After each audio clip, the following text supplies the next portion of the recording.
Саламатсыздарбы, ардактуу кыргызстандыктар, бүгүнкү иш-чаранын урматтуу катышуучулары жана кадырлуу меймандары, урматтуу каржы рыногунун өкүлдөрү.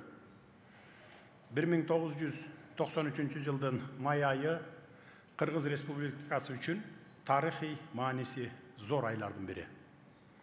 Анткени 1993 жылдын май айында Кыргыз Республикасынын Конституциясы кабыл алынып, андан көп өтпөй эле Кыргыз Республикасынын улуттук валютасы жүгүртүүгө киргизилген. Конституциянын кабыл алынышы мамлекетибиздин укуктук негиздерин бекемдеп, эгемендүү Кыргыз мамлекетин куруунун укуктук, саясий жана социалдык экономикалык өбөлгөлөрүн аныктаса, өз валютабызды жүгүртүүгө киргизүү эң маанилүү экономикалык реформаларга мүмкүнчүлүк ачкан.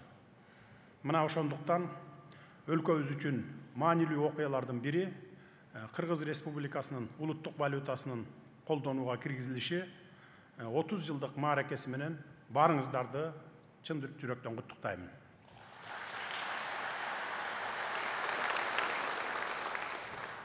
Советтик мезгилден кийинки өлкөлөрдүн ичинен Кыргызстан биринчилерден болуп улуттук валютаны кабыл алып жүгүртүүгө чыгарган. Азыр артка кылчайып, ошол окуяларга баа бере турган болсок, бул чечим маанилүү кадам болгонун көрө алабыз. Анткени өз валютабыздын киргизилиши биздин көз карандысыз өнүгүү жолубузду аныктап, өз алдынча акча кредиттик саясат жүргүзүүгө шарт түзгөн.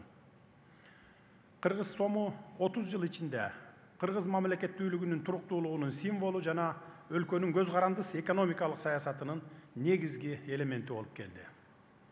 Учурдан пайдаланып, Кыргыз сомун киргизүү процессине катышкан бардык адамдардын, ошол учурдагы Улуттук банктын төрагасы Раматылык Нанаев Кемелбек Касымкуловичтин, Улуттук банктын төрагасынын орун басары Абдуманапов Эмиль Сыдыковичтин, премьер-министрлер Исанов Насирдин Исановичтин жана Чыңгышев Турсунбек Чыңгышевичтин, вице-премьер-министр Койчуев Турар Койчуевичтин өлчөөсүз эмгегин эскерип, валютаны киргизүү боюнча жумушчу топтун мүчөлөрүнө, сүрөтчүлөргө, тарыхчыларга жана экономисттерге терең ыраазычылыгымды билдире кетейин.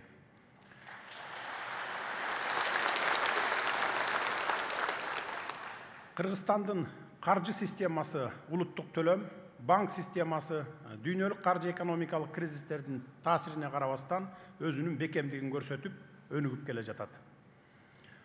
Мында Улуттук банктын ордун жана анын жүзөгө ашырып жаткан акча кредиттик саясатын, ошондой эле каржы рыногунун кызматкерлеринин ишине жасаган ак ниет жана кесипкөй мамилесин, ишке болгон жоопкерчилигин баса белгилеп айтып кетишибиз абзел. Бүгүнкү күнүбүздө Кыргыз Республикасынын министрлер кабинети менен Улуттук банктын биргелешип жүргүзгөн саясатынын натыйжасында макроэкономикалык стабилдүүлүк жана бюджеттик туруктуулук камсыздалууда. Каржы рыногунун өнүгүүсүнө таасир эткен эң негизги фактор бул калктын ишеними. Жарандар финансылык продукцияны керектөөчү катары каржылык уюмдардын ишине баа берет.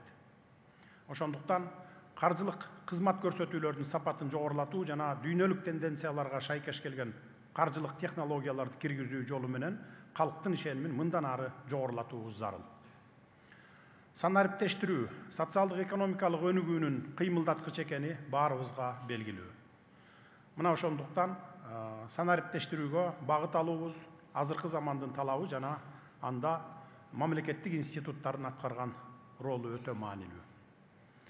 Мамлекет тарабынан каржы рыногун колдоо максатында мамлекеттик банктардын капиталын жогорулатуу, эл аралык өнүктүрүү фонддорду ишке киргизүү, тийиштүү мыйзам долбоорлорун иштеп чыгуу сыяктуу тиешелүү чаралар көрүлүүдө. Белгилүү болгондой, 2026 жылга чейин Кыргыз Республикасынын өнүктүрүүнүн улуттук программасында каржы рыногун өнүктүрүү маанилүү багыттардын бири катары каралган. Ага жараша банк секторун андан ары өнүктүрүү үчүн төмөнкү багыттар боюнча иш алып баруубуз зарыл. Калкка жана чарба жүргүзүүчү субъекттерге каржылык кызмат көрсөтүүлөрдүн жеткиликтүүлүгүн арттыруу, санариптик төлөм технологияларын өнүктүрүү, санариптик сомду колдонуунун пилоттук долбоорун ишке ашыруу, экономиканын реалдуу секторун колдоо үчүн жеңилдетилген каржылоо. Азыркы учурда дүйнө жүзүндө болуп жаткан окуялар маалында тышкы каржы рынокторунда башка өлкөлөрдүн валюталарынын курсунун туруксуздугу байкалууда. Түзүлгөн жагдай Улуттук банктын каржылык институт катары маанилүүлүгүн көрсөтүп турат.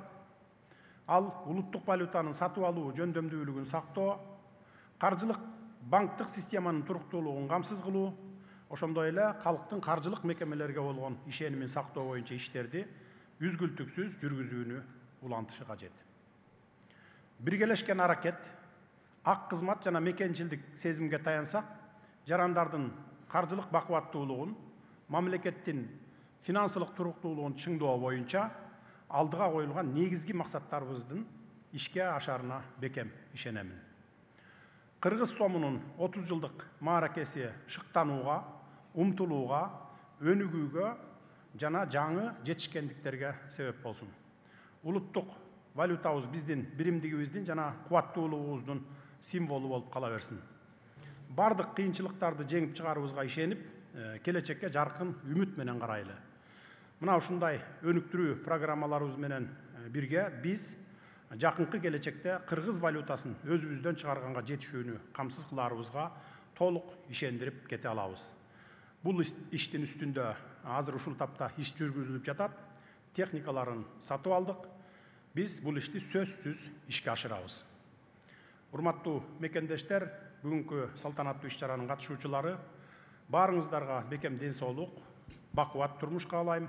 Улуттук валютабыздын колдонууга киргизилишинин 30 жылдык мааракеси менен дагы бир жолу баарыңыздарды куттуктаймын. Кыргыз сомунун мааракеси кут болсун. Рахмат.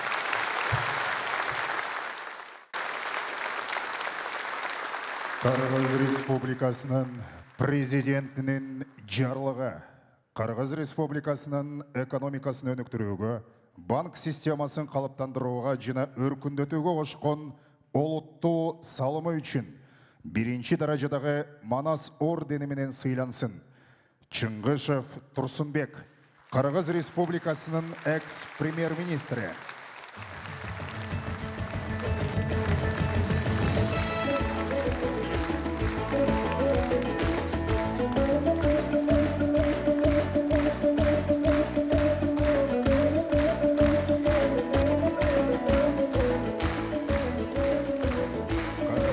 Республикасынын эмгек сиңерген экономисти Ардак Наамой каралсын. Бөкөнтаев Кубанычбек Кеңешевичке, Кыргыз Республикасынын Улуттук банкынын төрагасы.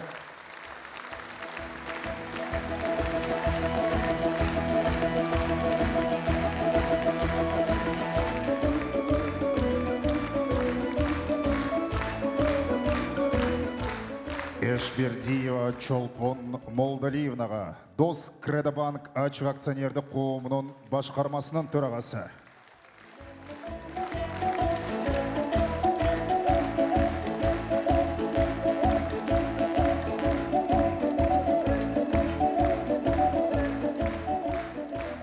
Кыргыз Республикасынын ардак грамотасы менен сыйлансын. Трофимошкина Анастасия Валентиновна, Демир Кыргыз эл аралык банкы жабык акционердик коомунун башкы директорунун орун басары.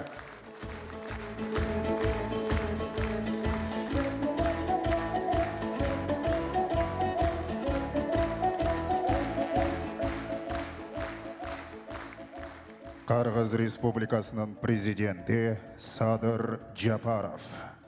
Сыйлығыңыздар құт болсын. Ушуну менен эле токтоп калбастан дагы мамлекет үчүн, жалпы эл үчүн алдыга жылып ийгиликтерди жарата бериңиздер. Ийгилик иштериңиздерге рахмат.